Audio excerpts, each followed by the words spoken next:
Okay. It's audio and video. We got everything going here. Kickback this is fucked up. But the show must go on. We professional. We're not gonna leave you hanging. We know y'all want to talk about these things, and we want to talk about them too. We like Destiny's Child when Michelle fell down. She had to get back up. And keep it going. Or like Jim Jones when he fell off the stage. Yep, had to get back up. And do you have men on your face? I have a little man on my face. Right. He's Shout out to Roadblock. Mm-hmm. So he's comfortable. All right. He knows where home is. He knows where home is. All right. So we're doing this literally from my phone. So there's no mics, there's no nothing. So is this familiar, ladies? With men all over your face? Little men all over your face. Wow. Wow. Okay. She was shooting herself. Escalated. Escalated quickly. Long as it's not in the lashes. You right? Am I right? Am I right? Yo, you got shot in the eye? It's not fun. I just want to know. It makes your eye red. And then your lashes be fucked up. Like, I've been trying to tell her, don't aim for the eyes. If I got lashes, please don't come on my eyes. But if you don't have on lashes, then I don't mind it as much. But yeah, the lash glue and semen do not mix. Wow, the things that I never think about. The things that us men never think about. You don't have to worry about it, but that shit burns when your eye turn red. And then your lashes be fucked up. You gotta take the whole shit off. Your lashes get all stiff, so they be all like. I shot myself in the eye before. Did you? It happened to us. You. Yeah. Damn. You know what's funny? No, I don't know what's funny. I don't know, nigga. I don't. A girl was telling me. Ever will. A girl was telling me that a dude did that, and I was like, "Is he retarded? Like that's how did he even? That's the most mind-blowing thing I've ever heard. How did he? How? And then it happened to you, and I was like, "Oh, yeah, I guess that's how." He got a little too excited, new. I tell you, man. Got them coming everywhere. I don't fix a lot of kids. Just don't get nothing in my head. We was talking at the we saw Monica at the Kickback today. We saw Monica Lewinsky. Well, actually, what I said was I was trying to name. Right, I was trying to name a woman. Oh, okay. Well, shit. This is a roundabout story, but this is the story. We were talking about NBA players and money. Yeah. And I was saying how Shaq was on Earn Your Leisure podcast. Yeah. It was like, guess what I own? And he was like, I own Elvis Presley and Marilyn Monroe. And everybody was like, oh, because their trademark belongs to a company. Yeah. And he's a majority shareholder in that company. Well, probably a minority. So he owns that. And I was saying the girl that cheated with the president, the girl that fucked the president. Monica Lewinsky. And a young guy said Monica Lewinsky. I was saying Marilyn Monroe because she fucked JFK. Oh. Yeah. But the young dude was like, when you say a girl do something with the president, yeah, everybody gonna Monica Lewinsky. And I was like, that's fair. Because you're 25. You would think that. Shit. But everybody would. Right. Because it was such a scandal. And it was, I mean, modern history, we're automatically going to go to Monica Lewinsky and Bill Clinton. We're not going to go back that far. How would you categorize Marilyn Monroe? I didn't know who else to say she was. She was a singer and entertainer. It was a singer and entertainer. That's anybody. I mean, what were you trying to get across? You were just trying to say her name, but I couldn't think of her name. You could have done the lady with the dress who blew up over the vent. Yeah, because everybody knows her from that. The dress that blew up. All I think was she fucked the president. The bitch was fucking the president. And everybody was like, Monica Lewinsky. And then I finally was like, oh, Marilyn Monroe's her name. And I see that. But I wasn't mad that he said Monica Lewinsky. But that led us into discussion about, well, technically they didn't fuck. She gave him head. We talked about Linda's trip and her with the dress. She gave him head. He stuck a cigar up her hoo-ha. Oh, yeah, I forgot about that. And smoked it. Yeah, I didn't know that part. Yeah, I knew it, but I forgot it. Bill the freak. Bill might have been black. People say Bill black. He might have been black. He got some black energy. But I was also getting to the point of how did he nut on her dress. I was like, split as a quitter, so she's a loser. Because I didn't nut get on her dress. And I was like, well, you know what? The only way nuts should be on a dress is if she did a Kurt Cobain and she shot herself. Pow, pow, pow, pow. She committed suicide. If she did that, then it makes sense that it was on the dress. But I'm like, how did nut get on the dress? Yeah, that doesn't mean that she spit. Like, that definitely does not mean that she spit. What does it mean? She let it drip out? Yeah. He might have been like, let me come on your face, and then he just got bad aim. Well, technically, that could be true. But my joke was funny. My joke was funny. When all that spit as a quitters. Unless she was committing suicide, Kurt Cobain. Too soon. He's been there for like 20 years. Too soon. Cool. So, moving on. Damn, you got bitches calling you? Oh, no, it's the home life. Make sure everything got good. She like, come home, nigga. These kids driving me crazy. Yeah, that's what it is. And speaking of kids, Dr. Dre, what the fuck story of the week? Allegedly, is a 38-year-old daughter who was living in her car. Now, I've heard different things. One thing that I've heard that I want to give credence to, because this wasn't my argument, was that apparently he gave her a bunch of chances and was giving her a lot of money and stopped, and now she's homeless. I didn't know that. My thinking is, I will not have a child that's homeless. Nigga, if I were gonna worth a fucking $1 billion, there's no reason why you should be homeless. I'm just not. Now, I may have a bad relationship with the child. I may not fuck with the child. I can't imagine having a child that's homeless. Yeah, no. And there were a lot of people defending it. Like, well, she's 38. She should be doing this. She should be doing that. And I just totally disagree. I know a handful of people. And at first, I used to hate on this. But now I understand this is what life should kind of be like. Who live with their parents up until their 30s. I was kicked out at 18. So niggas that was with their parents at 20, 25, 30, I was like, what kind of privilege shit is this? That is definitely privilege. It's not.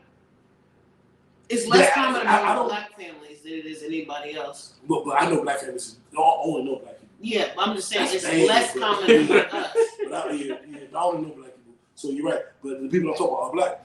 And I watched those people excel. I watched them do, some people do frivolous shit. Like, I live with my parents. I can go buy this and buy that and do this. And look at me. I bought all of this shit. And then I know some people who live with their parents who stacked their bread and made, when they left the parents' house, they bought a house. Mm-hmm. And I know some people who live with their parents, and then the parents moved and they didn't move. The parents got another house and left them the house. They needed, so, they was their side. Right. I think that it's a good thing to treat your kids that way. Yes. I think that's how you, begin generational wealth. That's how you stop the financial curse. Yes. You know what I'm saying? I was kicked out at 18. It's all those things. I was still fucked up. I wasn't given that opportunity. You know what I'm saying? Because like when I was 16, my mom passed, and my dad wasn't going. Like he tried to be the one to take care of me, but like my friend's mom ended up taking care of me. And then when I moved on campus, like from then on, it was me on my own. You know what I'm saying? And until I had to move back in with my dad, but that was more as a caretaker position. So it wasn't like he was taking care of me. You know what I'm saying? So I wasn't allowed that. Now,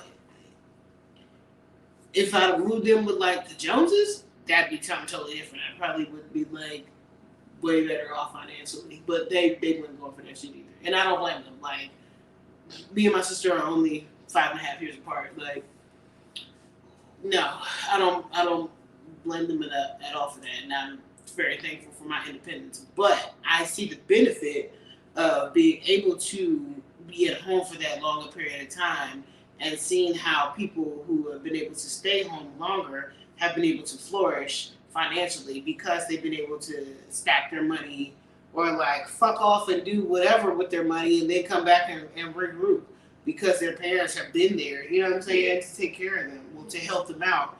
So I'm not opposed to it. Like that's how a lot of other racists do it. Black people are the ones who be like hell bent on kicking their kids out at 18, and that shit is not beneficial to us as a whole in the community. Like it fucks us up. Me and I just didn't speak for like 3 years because when I was on my own, shit got fucked up. I was like, hey, I need to come back home for about a year or something and get my shit back. She's like, nah, nigga, you good. I'm like, really? I ain't speak to him. It made me stronger, it made me more independent, it made me. I went through the bullshit. Right. So a lot of shit can't really shake me now. Okay. Because I went through the worst. Like, I was like, as a kid, I was like, I'll never sell drugs. Black people were strong. I never. Shit. I got in a situation, I had to make other decisions. So I understand. And I don't regret that. It made me tougher. It made me stronger. It made me more adventurous. Like, nigga, I made a living selling CDs. Yeah. You know, it made me an entrepreneur. Yeah, it made me a hustler. Yeah. It made me a hustler. Yeah. That's the best word. It made me a hustler. But it would have been so much more pleasant life. Mm-hmm. Now, I didn't mean to take us off of this, and I know it's going to be abrupt. Unless you want to address this real quick before I go back to Dr. Dre? Yeah, I would say that I think what y'all talking about is different in their situation a little bit. Because I do believe that, you know, in our community, we need to kind of hold the children a little bit longer until they're financially stable, especially like other cultures do.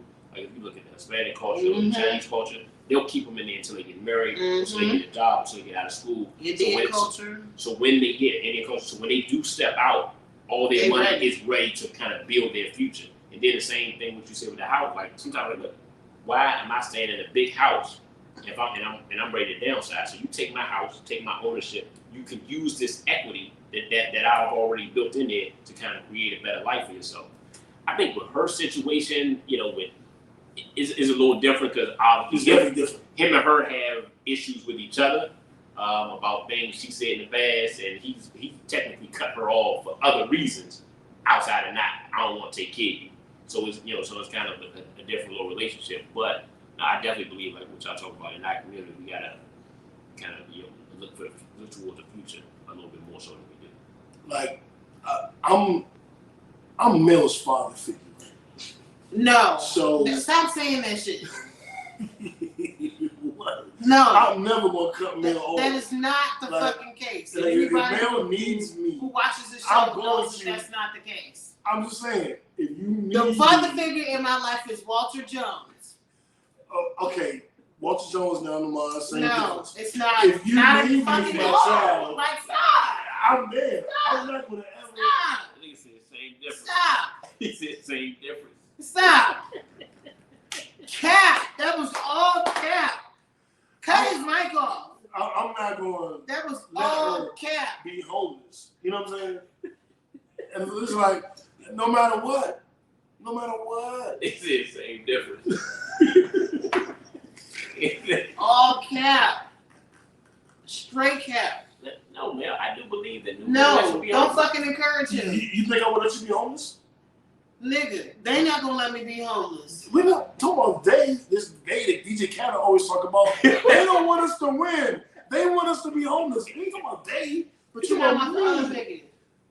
Okay, I'm your mentor. You're my mentor. No, you're my alto. No, you're my alto. No, I'm about to walk out of here. This nigga's over here capping. If y'all don't hurry up and start buying the shows, I'm gonna be homeless and living with Jada and Mel. Y'all gonna have some policies. Get some policies. Buy some policies. Trying to live with my therapist. But I will say this though.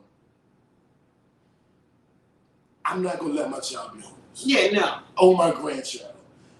I know. But the children are not homeless. They live with friends, whatever. Now I would tell them, look, the grandbabies can come with me. You know, your mom told me. What? I bought a brand new computer. Right? Yeah. Fancy. This is 1995, 6. No. No, 97. She was.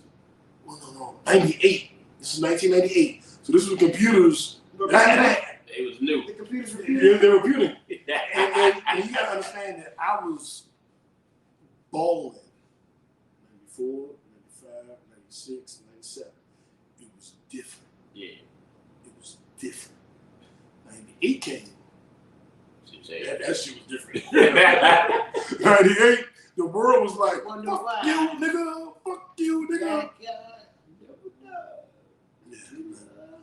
Shout out to Big G, that's my man. He threw me the biggest going away party when I moved to Atlanta. That's my guy. Shout out to Big G. I know he mad at me. I got into a fight. He threw me a going away party. I got into a fight. I'm sorry. What the fuck? I smile. I think the nigga. You know what was in the fight with him? Slash. It's just dumb shit. Me and him and another dude on GOV got into an argument.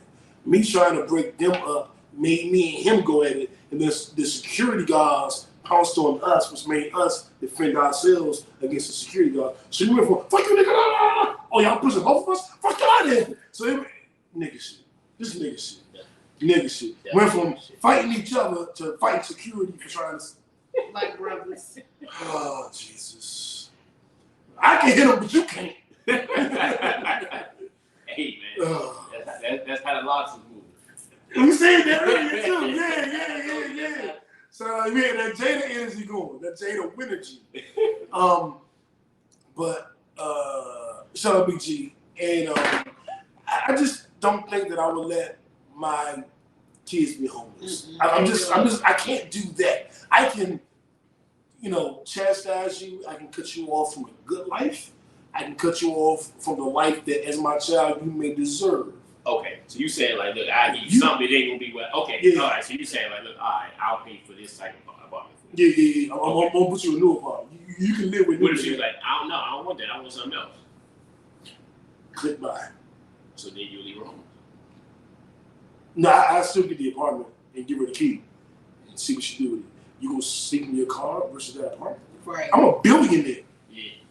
I can spend $12,000 for a year, and if you blow it off, I can do that. I'm gonna get the joke. I'm gonna give you the key. You'll. I guess he was pissed that she was in the past. She had spoke about him publicly. So what did she say? I don't know, but it was like it was right that he beats women. Yeah, it was her speaking about him negatively publicly. What I didn't like about this situation is, they saw that situation, but they didn't say all the years that he was taking care of her either. Like, so, you know what I'm saying? Like, that's why, I had some type of issue with it. Like, I'm not a father, Jada. You as a father, how would you handle that situation? I would pray that I do a better job of raising my daughter, that she doesn't feel a certain level of entitlement. If I knew that she was trying, then I would do whatever I could to kind of help her out. But it's kind of tough, though, and I know this sounds sexist, but I would probably treat my daughter like different than I would my son.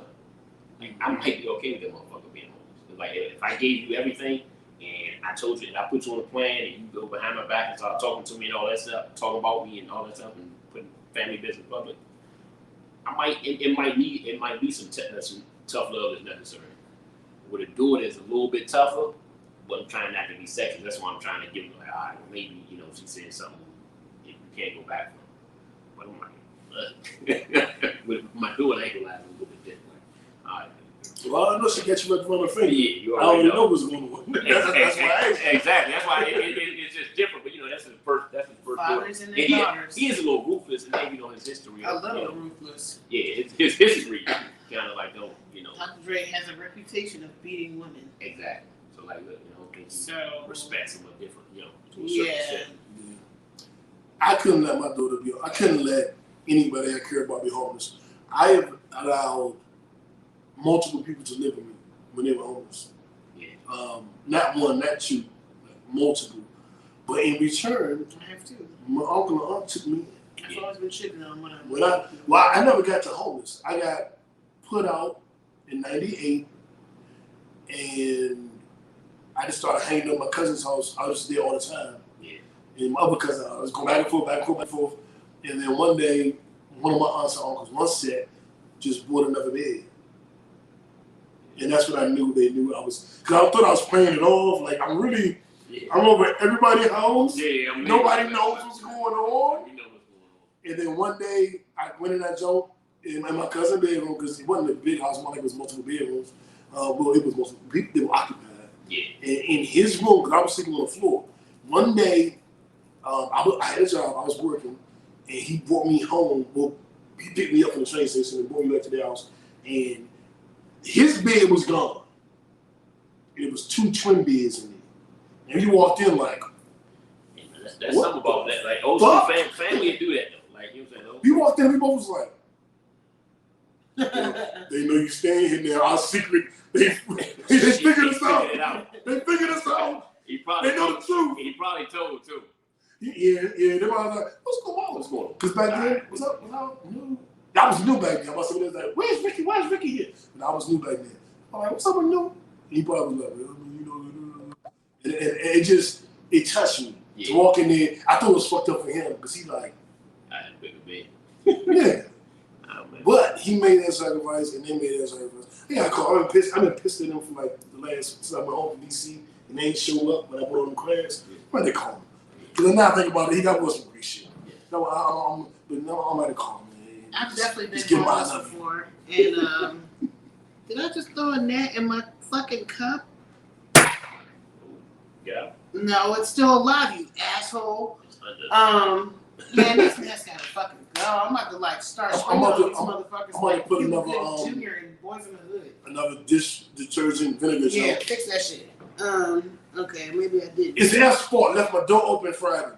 But he think he fucking Simpsonic. Think he Anderson Paak and went on Mars, leaving the door open. I'm gonna leave the door open. I'm gonna leave the I'm gonna be here. I've been homeless before, and my homegirl Shannon and her mom, like Shannon was away at school at Penn State, and her mother, as soon as I called Shannon, like, yo, me and my girl got put out of our apartment for paying our rent late. And the fucked up part was I had the rent money. I was going to the leasing office that day to go pay the money because my sister and my brother-in-law sent me the money. I came home, I'm walking home on the phone with like either Lindsay or Nadi, and I'm like, yeah, that looks like my comforter. That looks like my sofa. Oh shit. And yeah, they put all of our shit out. I had no I didn't even get a notice that we were getting evicted. Like it was a wrongful eviction in the and that's why to this day when you research me, there's no record of that eviction on my credit check. So I've been evicted before. Before you continue this, really quick, I'm telling the story. Me and my boy H, rest in peace H, lost H 2 years ago. And one of my best friends growing up, my oldest friend. I don't have a friend that I've known longer than H. You know, I know about JB and Alf and Shmi. I don't have a friend I've known longer than H. And lost H, Fort Delafield. Lost H a couple years ago. And we were in my apartment. We knew my rent was super behind. We knew any moment now. I had already moved a lot of my shit. This is before I moved in with my cousin. Yeah. So that story. And we was in my apartment getting high, watching Jerry Springer or something. You know, this is way back in the early 90s. Back in the day. The police came, and because we was smoking and they smelled the weed, they ran a background check and H had warrants. So they locked him up and they put all my shit out. I called my little brother and I was just sitting on the porch and he came and we grabbed as much of my shit as we could grab. And left everything else. I live right across the street from Curl in Pleasant Hill Apartments. Pleasant Hill Apartments. They was out Riverdale. We went out Riverdale, and then we went to Fort Washington where Hook was, with a house that I actually had as an adult because his parents left the house to us. Yeah. Pool in the backyard. I gotta tell you my thought stories from being 3 niggas who was making good money, had 3 nice cars, a house in Fort Washington with a pool in the backyard. I'm gonna tell you this one story. Our older cousin had a broken down car. She couldn't leave in her apartment complex, so they put it in our garage. We had a garage. Yeah, I think it was 2-3 car garage. It was more than one. And the car was just so long, it was dusty. And what I would do is we had girls come over and get the food. I would tell whatever girl I like, yeah, come change in the garage. Her car had handprints all over it, and I was bending bitches up over that show. And that's no cap. I don't think I edited them things, but when I was bending them over, that car had handprints all over it, and we didn't notice it because why would we notice it? She noticed it. Like, why does my car have This handprints everywhere. I looked at her going, you ain't wiped the road for a little bit. I never wiped the car. It was my car. I didn't think. I wouldn't think it was handprints on it. That was just not something I would think of. That guy had to be filthy, so for to have handprints on it. Right. That's what you get. Why you ain't taking her in the car? In the car is uncomfortable. In the car, I'll only do if we're at a restaurant and they give you the buzzer. It's 20 minutes. Then I'll do it in the car. But if we in the garage, one of my rules has been over. I've been to a computer desk, been to a coffee table, been to a sofa. That's every nigga go to. This has just been over. Nigga be like, been over real quick. And leave the door. Oh, man. Man, you never been bent over nothing? Man, I'm looking guilty as shit. No, I totally forgotten where I was in my story because he totally took my moment as I was telling the story. So. Oh, let's get back to your story. I don't fucking remember it. I remember. Moving on. You call you on the phone with Nadia because you saw your comforter on your sofa, and you go, oh shit, that's my comforter on my sofa. It doesn't even matter now. No, come on, we want to hear the story. You were on the phone with Nadia or Jermaine Dupree, and you saw the comforter on the sofa. Fuck that shit. Oh, touchy. Well, we'll give a shout out to Angela Bassett. She just signed a contract to carry the highest paid woman of color in television history. I think that's a big deal. Congratulations to her. Jay and Will are supporting upstart companies. What was that? Yeah, they kind of they non-profit that helps people switch from renters to homeowners. Yeah, that's big. I love it. Jay has been doing things to help the black community. Him, LeBron, Will. I like they joining forces too, man. Yeah. So the brothers can kind of unite.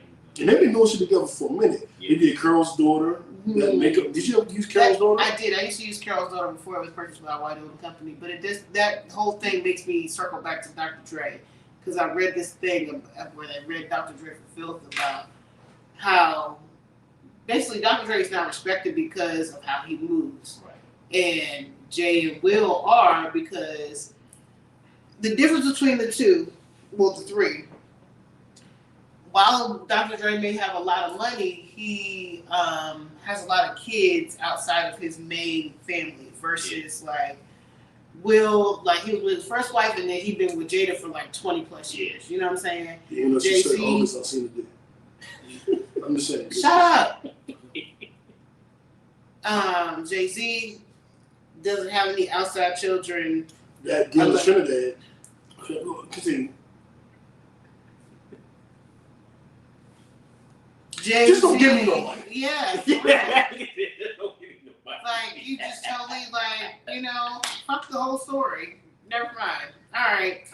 Netflix and chill. God, Suicide Squad, yes or no, Mel? You don't even say it. I am the only one that has seen it. I am for it. I went into it with very low expectations. So, mind you, it is a DC movie, so you should have low expectations anyway. It's not Marvel. I hate that the name is DC. Because they be fucking up. Yeah. It should not be DC. You should be called Marvel. So, what? Huh? Just go ahead. Call that shit Virginia. Keep the door open. West Virginia. Keep the door open. So violent. I am. You've So ruined two of my stories today. So what? I can't ruin your story. You did. Because you cut me off in the middle of telling my fucking stories. And then I lose track. And then I got a short-term memory. I told you what the story is left off. That doesn't matter if I don't remember the story. I kept the door open. You know what? Anyway, shut up. Heart to Heart TV. I'm assuming that has something to do with Kevin Hart. Yeah, he had Miley Cyrus or I don't know. Yeah, one of the white girls. Yeah, especially gonna be an interview show with Kevin Hart. Yeah, I think the first one was Miley Cyrus. And if you don't know, Kevin Hart has a podcast. It's called Comedy Gold. Dog, he's had the biggest comedians. He hasn't had Eddie Murphy or Richard Pryor, rest in peace. He hasn't had Eddie Murphy or Dave Chappelle yet. Oh, he definitely get Dave Chappelle. He's had everybody else. He'll definitely get Dave Chappelle. Him and Dave Chappelle real cool. You know what I'm saying? Yeah. He's not interviewing the unknown people. He interviewing the upper echelon. Because Kevin Hart's that nigga right now. Oh yeah, no, he Now imagine him with your favorite comedian doing an interview, talking about comedy. It is, his podcast is great. It's funny. It's one of my go-to listens when I'm driving around and shit. I'm check into that. It's called Comedy Gold. And he has had some, like he had Bruce, which to me isn't a big deal. And But he's iconic. But he is iconic for how long he's been in the game. You gotta say he was on the original Def Comedy Jam. Right, and the thing about that is, that's what I would consider a lesser guest. Yeah. So imagine Everybody else. Yeah. everybody else. Monique. I mean, dog, I can't even think. Everybody. He's had everybody. He's Kevin Hart. He can get anybody. He's had everybody. There are about 3 or 4 episodes I haven't listened to because I wasn't too familiar with the comedians. Okay. But that don't mean they weren't good. Yeah. You know what I'm saying? Like, and Kevin is Kevin. Kevin, he's not the best stand-up comic. He's not the best movie comic. But he does a lot of things just fucking well. That's what it is. He does everything good. Yeah. He does everything good. And that's my top 10 podcasts I'm listening to right now. Okay. His. Charlamagne, yeah, he got a new show. His show, The Guys on the Shoe, produced by Stephen Colbert and Aaron McGruder, who is the creator of Boondocks. That should be good. I don't know what that show is about. I haven't been able to figure it. It's gonna be an interview show. It's gonna be. It is gonna be an interview. It's gonna be an interview show. So him and Kevin have interview show battle. You know they have a deal together on Audible where they release books and audio podcasts. They've released one called shit. I don't know the name of it, but it's black people telling white people. It's white people asking black people questions, and black people are answering them. Can I just give a shout out real quick to Kevin Hart and Snoop Dogg for doing the commentary on the Olympics? The Olympics, that was good. And Snoop and the horse doing dressage, On and he Peacock. saying that it was crip walking, like. But that shit was funny because like when you look at the desk, you can like see Snoop's legs, but you can't see Kevin Hart's legs, like because he's so tiny. Just shout out to all of that because We'll never have Kevin Hart on the podcast now. Are you short, Jada? man, nigga, I'm short, okay? I'm 5'5" on a good day, okay? I'm not hating on Kevin Hart. It's just funny to me because Snoop is like 6 something, and like you do not see Kevin Hart's legs, but you see Snoop planted on the ground, just like this nigga crip walking. The horse is fucking crip walking. I gotta put this nigga in the video. That's crazy. I only saw like 1 or 2 of those clips. But I mean, Kevin Hart and Snoop. Like, was Snoop start doing those shut-up boxing matches? Snoop has done everything. Have you seen the meme where he does everything? Yeah, he does everything. He definitely does. Yeah, shout out to Snoop. Definitely a pioneer and an example He's an of OG. excellence, man. And Snoop showed me super duper love when I was on MTV with him, and I was a nobody. And if Snoop treats nobodies that way, I can only imagine how he treats somebody. And look, you can tell because he showed everybody so much love that you haven't met nobody that don't mess with Snoop. Yeah, everybody fucking loves Snoop. This nigga got commercials in Australia and in Germany. Snoop was going by Uncle Snoop when I saw him, and I was like, I ain't calling this nigga Uncle Snoop. I don't need him. But he treated me so well. Like, what you I was like, Unc, what's up, Unc? Because it was like, why are you being so nice to me? Yeah. I'm literally nobody. Well, not nobody, but as far as fame is concerned, I'm literally not famous. Especially not not compared to him. Right. And why are you being so nice to me? What the fuck is what's wrong with you? That speaks to his longevity, though. That's why. Yeah. When You treat everybody. treat people like that, You it know, doesn't backfire. the saying, I treat the trash man the same way I treat the CEO. Yeah. That's Snoop. That's what's up. That's Snoop. And it seems like I that's was why a trash man. You treat people how you want to be and treated. that's good though, because you hope that people give that same energy, and you never know. So like for you to kind of know, like, look, nah, he literally did. Yeah, I was there. Him and Bishop Don Magic One. They both treated me like I was a fucking celebrity, and I was not. Let's see. Nas's new album, really quickly, him and Hit Boy doubled up and did Nas King's Disease 2. I enjoyed it. He had the Lauryn Hill verse that we played on the podcast. He had some other songs. I'm actually surprised she showed up to record it. Oh, she addressed you in her verse. Yeah, she did. But she needed to address herself. Yeah, but like, oh, she told y'all, like, no, be on time, right? Because like you talking about you being late doesn't negate the fact that you are fucking late all the time, and you leave people waiting for your ass. Like, don't nobody have time to wait for your motherfucking ass for 3 hours. Fuck out of here. Shit, I love. I stopped going to Lauryn Hill concerts because she's always fucking late. I went to one of the festivals, and she was like, I saw, I think Cole was there, so I saw Cole, and then I think she was coming on after. It was like 20, 30 minutes. I'm like, okay. Anybody who sits around and waits for a Lauryn, if you buy tickets to a Lauryn Hill concert expecting her to be on time, you are the fool. She deserves to take your money. My little sister bought tickets last year. Well, maybe not last year, that was a pandemic. Maybe the year before last. And she was mad that she didn't show up. And I was like, son, yes, son, you can talk all the shit you want on that Nas track, but Lauryn, bitch, you ain't never on time. We gotta call the queen a bitch. Man, fuck yes. Okay. Cause she ain't never I gotta get my energy right. Man, fuck out of here. You got a contractual obligation. Get your ass out there on the stage and perform. Get your ass out there on time and perform. You should have brought the stage out there for us. Man. You didn't say Pay somebody else to get your stage out there, but you need to get your shit together and get to these concerts on time. That's why she probably stopped doing them. People gonna stop fucking with you, yo. Like, I'm sorry. Anybody who pays to see Lauryn Hill, like, you deserve to get your money taken because you know this hoe gonna be late. That's like, yeah, I agree. It's like any woman that think that I'm but no. So before we as we getting up out of here, getting Nas's album, I do like it. It's only been 3 days, so I can't give you the full in depth.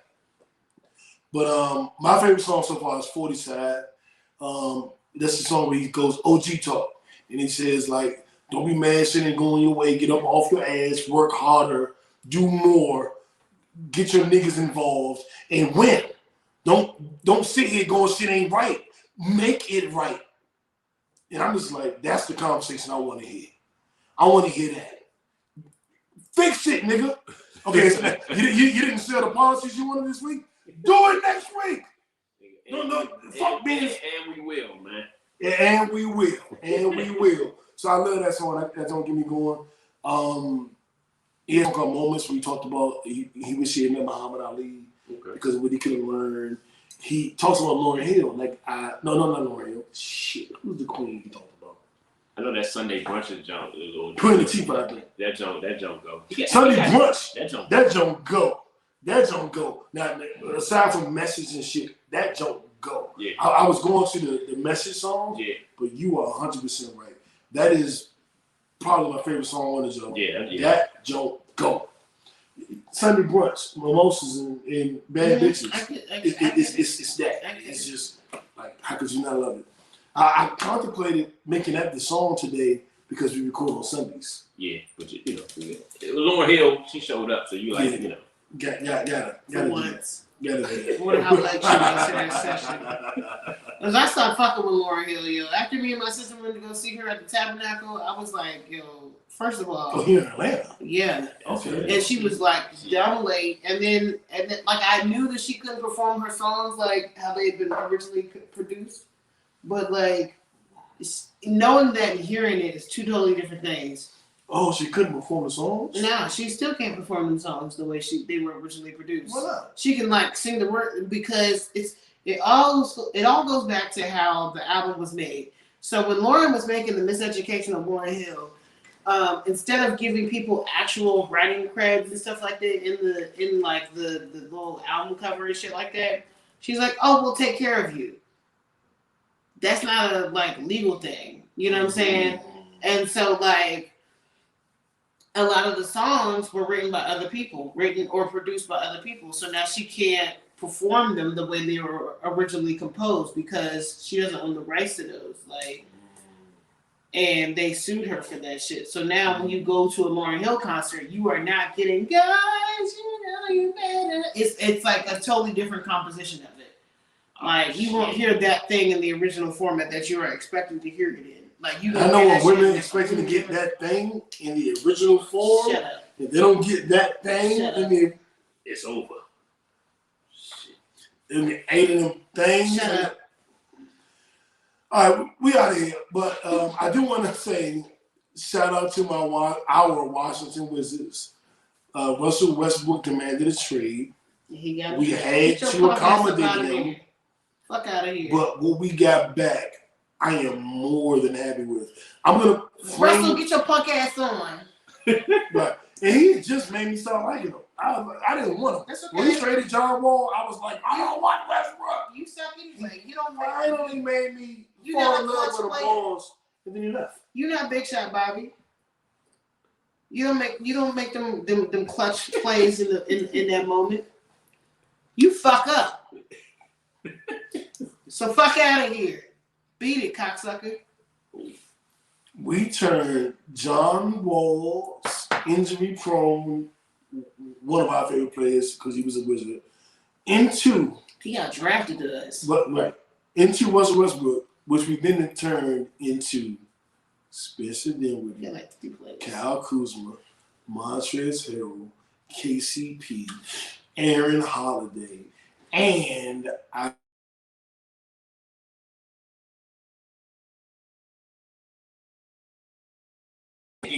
into Isaiah Todd.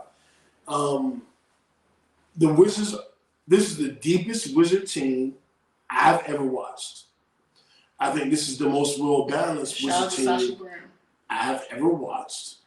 I don't know if it's the best. Nah, it's definitely not. It's too early to tell. So we got longevity right now. Is what it sounds like. You can look at it this way. We had Chris Webber, Juwan Howard, Ross Strickland. Yeah. We had Gilbert Arenas,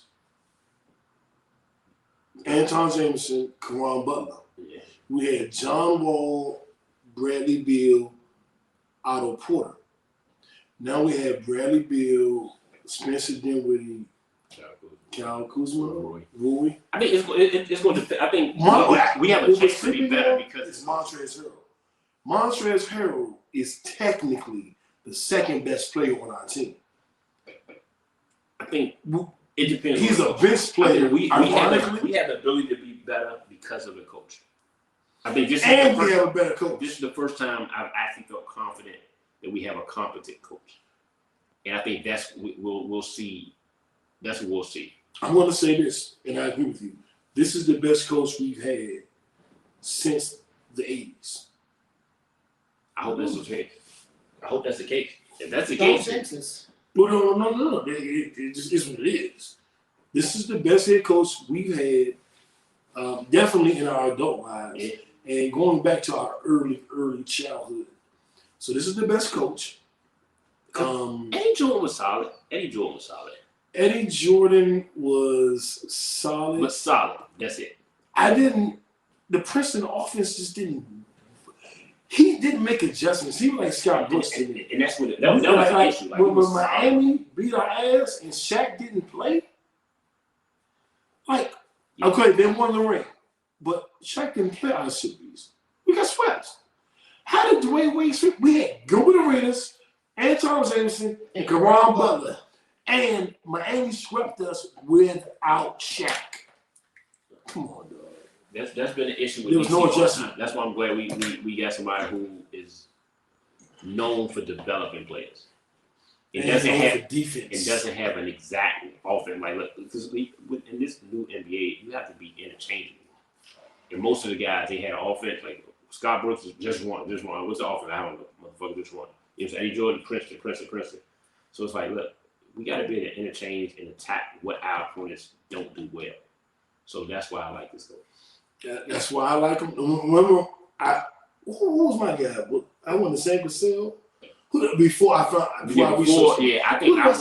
I wanted Chauncey. I think you wanted. Probably Cassell. I think it was Cassell. Cassell got a strong face. I think it was Cassell. Oh, he got it. But when I researched Eddie, not Eddie Jordan, shit, Wes Unseld Jr., I was like, no, I remember I switched quick. Well, both of y'all know, I was like, no, I want Wes Unseld. I want Wes Unseld Jr. because he played development and defense. And he had talked about getting the ball out of Russell's hand. Yeah. So we're going to run the offense through Bradley, through Spencer, and through Denny. Yeah. I think Denny will come off the bench, and him and either Neto, which was a big pickup, bringing Neto back, or Aaron Holiday, they'll take turns running the offense on the bench. Yeah. And I really want the starting three to be Kyle Kuzma because of his size. We were getting, especially in the Philly series, but we were just getting exposed for having that 3-point guard lineup. That was just fucking stupid. No other fucking coach in the NBA would do shit like that. Even if we start KCP at 3, Bradley 6'5", Dinwiddie 6'5", KCP 6'5", or Kuzma 6'10". We can switch everything. Yeah, we can switch 1 through 4 at least. At least. And Gafford, when he came, that's when our season changed. Blocking shots, defense, rebound. And he chose not to play him. He's gonna be our star. Oh, yeah, I like it, man. I like what the Wizards did. Miami did some things, picking up Kyle Lowry, PJ Tucker. They're gonna be deep. They're gonna be much better. Chicago Bulls did a lot. Lonzo Ball, DeMar DeRozan. They already had Zach LaVine and Vucevic. Yeah. They're gonna have a solid team. They have a solid team. Say that again? Vucevic. That's what I hear you say. You were struggling to get through it. Yeah, I was like, Vucevic. Versus? Lakers. Are they your favorite to win the West? I think they have to be the favorite just because you got LeBron, AD, and Russ. I think they're the favorite. Then the guys that they put around them. They put shooters around. Yeah, they did the right thing. They got legitimate guys. And Kawhi is coming back, and he's not. Kawhi not gonna play this season. Yeah, he might come back for the playoffs. Here. First upon and kickback. Kawhi is not playing this year. If he plays, it's going to be at the end of the year in the playoffs. Well, yeah, That's I agree with that. back. Yeah. I agree with that. So maybe that's the only. I think that's the only team that can kind of compete with him. You don't think the Suns can? Nah, they had. What about Denver with Jamal Murray back? That's a possibility. They lost their main coach. Nah, I think that's still a possibility. Yeah, that's still a possibility. But I think AD gonna play more than 5, so that means he plays Jokic. And I like them odds. Yeah, when he said he could play more than 5, LeBron could play more than 4. I was like, then your 3 and 2 is your shooters, and that is a monster lineup. And they got all shooters. Wayne Ellington and either Ariza or Carmelo. Wayne Ellington shot 40% from 3. Yeah, put him at the 2. He's the 2, no matter what. Yeah. Now 3, Carmelo or Ariza. Yeah, and then Malik Monk. So they got Malik Monk. Shit, is a legit stud. He shot almost 40%. And who they signed the young dude, Kendrick Nunn? Yeah, and so they got a stud backup point guard who can take over and play with LeBron if Russ is out or what. So they built their team solid depending on what they like. You wouldn't think they would have had. They would have been able to build that up with those 3 contracts.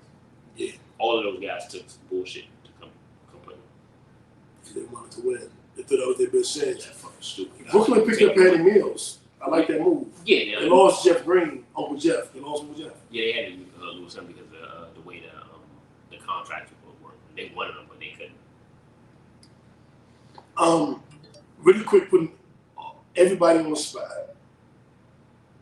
NFL preseason has started. We've only had one, well, I guess games today. But who are your preseason favorites? We'll do it in depth, of course. Yeah. But just right now, who you got in the Super Bowl? Just right now, randomly, just. I would probably say the same thing. I would say KC and Tampa. Fuck if I know. I have not been paying attention at all to Well, what's Nick going again? on. It's me. Oh. Jesus knows you. The fuck? So your answer is nobody? Nobody. I'm on my Keith Swift shit. I honestly have no idea Who you got?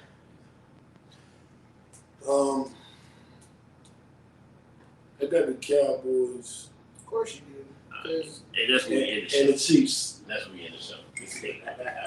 Right. Oh no, we out. We had a lot of technical difficulties. We did our best to get through it. There's a part 1, part 2, part 3 of it. I don't know what part this is, but thank y'all for tuning in. I'm going to talk to my leasing agent and make sure the power is straight so we never have an issue again. We didn't have it last week. We didn't, but That's crazy. We didn't have it last week. We did a whole episode. It's J. Lou. It's J. Lou. Oh, it's me. Yeah. It sounds like, I think that might be you. Let me get to this.